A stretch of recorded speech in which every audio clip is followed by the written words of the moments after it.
Gimana strategi merebut pasar dan memenangkan persaingan? Ini kita lagi banyak ngomongin tentang persaingan. Penasaran? Penasaran? Nonton sampai beres ya.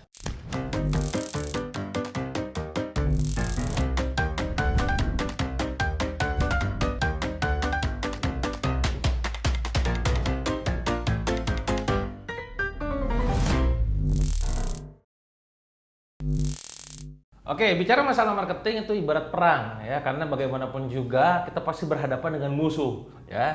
Tentu walaupun dalam sekarang eranya adalah era kolaborasi. Saya sering bilang bahwa collaboration is the new competition gitu ya. Tapi tetap prakteknya di lapangan tetap aja ada yang namanya kompetisi. Bagaimana kita saat jalanin A, B, C, ada yang mengganggu D, E, F misalkan. Nah, gimana nih supaya kita bisa menang, gak kehilangan pasar ataupun market, dan bisa tumbuh gila-gilaan. Nah, ini teman-teman harus pahami ya. Sesungguhnya kalau misalkan Anda itu nggak memerhatikan yang namanya pasar, nggak memerhatikan yang namanya pasukan sendiri gitu ya, nggak memerhatikan yang namanya musuh, wah siap-siap Anda lengah, Anda ditembak, Anda mati. Maka ada sebuah prinsip, kalau Anda nggak mengakuisisi customer orang, maka customer Anda pasti diakuisisi sama mereka. Nah, maka di kali ini saya kasih gambaran buat Anda cara berpikirnya seperti apa, frameworknya. Saya menamakannya dengan istilah non-tier market. Apa itu? Market yang bukan, yang belum jadi market kita. Jadi kalau dulu kita mungkin punya market nih, marketnya adalah emak-emak misalkan, ya, yang sering ngumpulnya itu di Facebook. Existing customer kita itu orang-orang kayak begitu, ya. Nah sekarang kita kudu bisa mengembangkan pasar. Ingat prinsipnya tadi, kalau kita nggak ngakuisisi, maka orang lain akan ngakuisisi market kita kan. Tier market itu teman-teman seperti namanya rantai tiering gitu kan, itu ada macam-macam. Tiering yang pertama adalah yang namanya soon to be market. Nah, monggo, soon to be market. Apa soon to be market? Market yang siap-siap bakal kita cegat. Anda supaya lebih bayang kayaknya perlu dikasih contoh. Misal, saya jualan skincare, saya jualan kosmetik. Customer existing saya adalah orang-orang yang sudah pakai kosmetik saya dengan merek Bier, katakanlah, gitu ya. Siapa soon to be-nya, pertanyaan saya? Siapa soon to be-nya kira-kira? Soon to be-nya adalah mereka, anak-anak muda yang mungkin usianya masih 13 tahun, 14 tahun, bisa jadi generasi Z di zaman sekarang, yang sebelumnya belum pakai make up-an karena masih kecil. Nah, maka saya akan masuk ke pasar anak-anak muda dengan menggunakan TikTok misalkan. Ya, dimana di sana dikasih offer bahwa kalau kamu nanti pada saat sudah mulai pakai kosmetik ataupun skincare, produk kita ini bisa kamu pertimbangkan. Jadi soon to be marketnya kita adalah anak-anak SMP, anak-anak SMA, santri-santri SMP dan SMA. Kebayang? Pertanyaannya adalah siapa market soon to be-nya perusahaan Anda? Siapakah itu?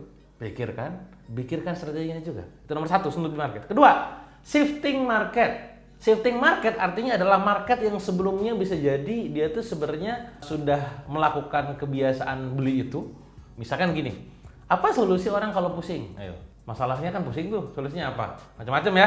Ada yang beli obat batuk, obat pusing ya. Ada yang dia tuh tidur ya. Ada yang dia tuh ke dokter, paham ya? Kan pilihan solusinya macam-macam kan. Nah, misalkan ada orang nih ya, dia itu kalau pusing, itu tuh dia tuh ke dokter. Nah sekarang gimana caranya Anda pada saat jualan produk pusing gitu ya, produk obat suplemen pusing atau suplemen diet lah karena yang sering dijual tuh ya, dia tuh gak usah ke dokter. Solusinya jangan ke dokter, tapi solusinya adalah minum ramuan herbal Anda gitu. Nah itu maksudnya shifting dari solusi yang dia pilih sebelumnya. Bisa dipahami? Kalau Anda gak paham putar lagi dari awal ya. Jadi sekali lagi, masalahnya itu adalah pengen langsing. Solusi orang langsing itu ada yang olahraga, ada yang ke dokter, ada yang suntik yang apa-apa-apa. Nah, nanti jual Anda tuh produk serbuk misalkan pelangsing atau pil herbal pelangsing. Dari yang awalnya ke dokter, dari awalnya kemana, beli Anda tuh. Nah, maka solusinya caranya dengan cara mempikat. Kalau tadi soon to be itu adalah dengan cara mencegat. Kalau existing itu gampang, merawat. Merawat itu untuk existing, mencegat itu untuk soon to be, ya, mempikat itu untuk yang shifting market. Kebayang? Kalau misalkan di ekspedisi, biasanya seringkali saya bantu pada saat untuk campaign JNE itu, ya, yang awalnya dia menggunakan misalkan marketplace, dia mulai terbiasa pakai non marketplace. Dia sudah tertransaksi jualan gitu ya.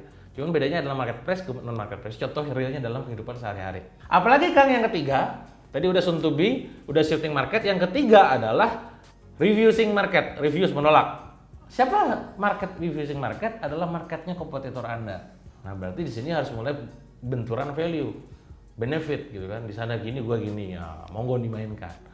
Market refusing adalah orang-orang yang sudah ataupun sedang berada di brand orang lain.